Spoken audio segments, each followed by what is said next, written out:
بسم اللہ الرحمن الرحیم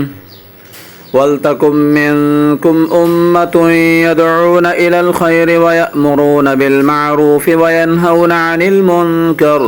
وَأُولَئِكَ هُمُ الْمُفْلِحُونَ۔ ترجمہ کنز الایمان۔ اور تم میں ایک گروہ ایسا ہونا چاہیے کہ بھلائی کی طرف بلائے اور اچھی بات کا حکم دے اور بری بات سے منع کرے، اور یہی لوگ مراد کو پہنچے۔ آیت مبارکہ میں فرمایا گیا چونکہ یہ تو ممکن نہیں کہ تمام کے تمام مسلمان ایک ہی کام میں لگ جائیں، لیکن اتنا ضرور ہونا چاہیے کہ مسلمانوں کا ایک گروہ ایسا ہو جو لوگوں کو بھلائی کی طرف بلائے، اچھے کاموں کی طرف بلائے، انہیں نیکی کی دعوت دے، اچھی بات کا حکم کرے اور بری بات سے منع کرے، بری چیزوں سے بچائے، بری باتوں سے بچائے۔ اس آیت سے معلوم ہوا کہ مجموعی طور پر تبلیغ دین فرض کفایہ ہے۔ اس کی بہت سی صورتیں ہیں، جیسے مصنفین کا تصنیف کرنا، مقررین کا تقریر کرنا، مبلغین کا بیان کرنا، اور انفرادی طور پر لوگوں کو نیکی کی دعوت دینا۔ یہ سب کام تبلیغ دین کے زمرے میں آتے ہیں۔ ان تمام کاموں کو کرنا مسلمانوں پر ضروری ہے، اور بقدر اخلاص ہر ایک کو اس کی فضیلت ملتی ہے۔ تبلیغ قولی بھی ہوتی ہے، عملی بھی ہوتی ہے، اور بسا اوقات عملی تبلیغ قولی تبلیغ سے زیادہ مؤثر ہوتی ہے۔ یاد رہے، جہاں کوئی شخص کسی برائی کو روکنے پر قادر ہو، وہاں اس پر برائی سے روکنا فرض عین ہو جاتا ہے۔ جی ہاں، اس کو نیکی کی دعوت دیتے رہنا چاہیے۔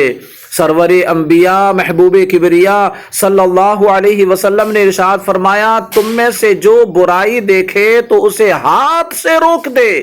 اگر اس کی طاقت نہ ہو تو زبان کے ذریعے سے روکے، اور اگر اس کی بھی قدرت نہ ہو تو دل میں برا جانے۔ اور یہ ایمان کا کمزور حصہ ہے، یہ ایمان کا کمزور حصہ ہے کہ اگر دل سے برا جانے گا تو کم از کم اس برائی سے خود بچا رہے گا۔ تبلیغ دین سے متعلق 5 حدیثیں ذکر کی جاتی ہیں۔ نمبر 1، حضرت حذیفہ بن یمان رضی اللہ تعالیٰ عنہ سے روایت ہے کہ رسول پاک صلی اللہ علیہ وسلم نے ارشاد فرمایا، اس ذات کی قسم جس کے قبضہ قدرت میں میری جان ہے، تم یا تو ضرور نیکی کا حکم دو گے، برائی سے منع کرو گے، یا قریب ہے کہ اللہ پاک اپنی طرف سے تم پر عذاب بھیجے، پھر تم اس سے دعا مانگو گے مگر تمہاری دعا قبول نہ ہوگی، تمہاری کوئی دعا قبول نہ ہوگی۔ اور میرے پیارے محترم اسلامی بھائیوں، دوسری حدیث پاک حضرت ابو ہریرہ رضی اللہ تعالیٰ عنہ سے روایت ہے، سرور انبیاء محبوب کبریا صلی اللہ علیہ وسلم نے ارشاد فرمایا، تم ضرور نیکی کا حکم دو گے اور برائی سے منع کرو گے، یا اللہ تعالیٰ تم ہی میں سے برے لوگوں کو مسلط کر دے گا، پھر تمہارے نیک لوگ دعا کریں گے تو وہ قبول نہیں کی جائے گی، وہ قبول نہیں ہوگی، وہ قبول اللہ کی بارگاہ میں نہیں ہوگی۔ اور تیسری حدیث پاک اللہ کے رسول فرماتے ہیں، روایت کرتے ہیں حضرت عبداللہ بن عباس رضی اللہ تعالیٰ عنہ کہ سرور انبیاء صلی اللہ علیہ وسلم نے ارشاد فرمایا،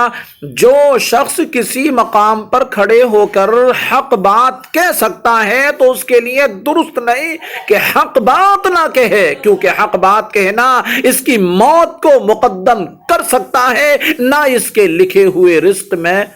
کمی کر سکتا ہے، نہ اس کے لکھے ہوئے رزق سے اسے محروم کر سکتا ہے۔ لہذا ہر صورت میں حق بات سے پیچھے نہیں ہٹنا چاہیے۔ اور چوتھی حدیث پاک حضرت عرس بن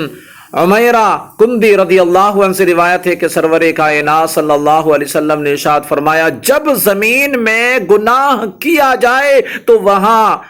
جو موجود ہے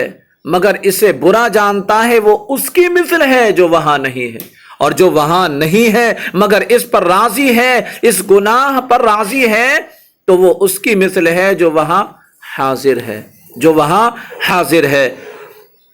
اور 5ویں حدیث پاک حضرت علی المرتضی شیر خدا رضی اللہ تعالیٰ عنہ سے روایت ہے، فرمایا نیکیوں کا حکم کرنا، برائیوں سے روکنا بہترین جہاد ہے۔ جی ہاں، نیکیوں سے ہمیشہ ہمیں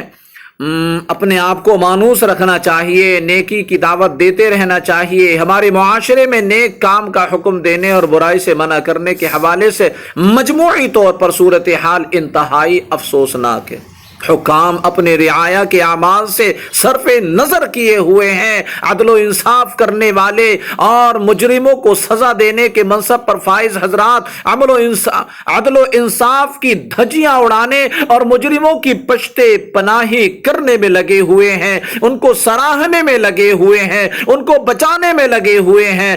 انہوں نے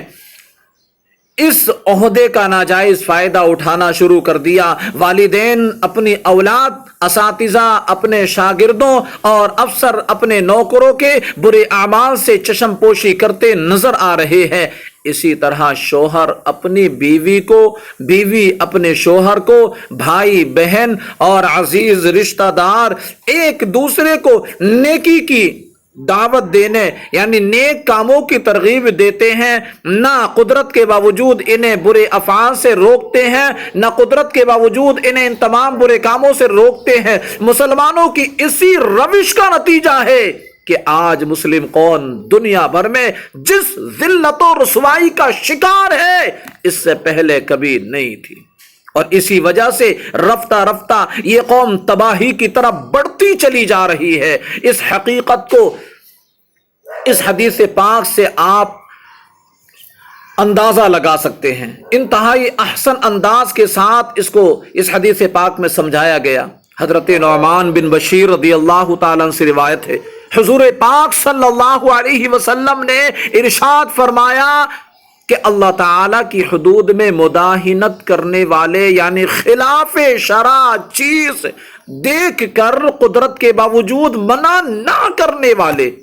اور حدود اللہ میں واقع ہونے والے کی مثال یہ ہے کہ ایک قوم نے جہاز کے بارے میں قرہ ڈالا،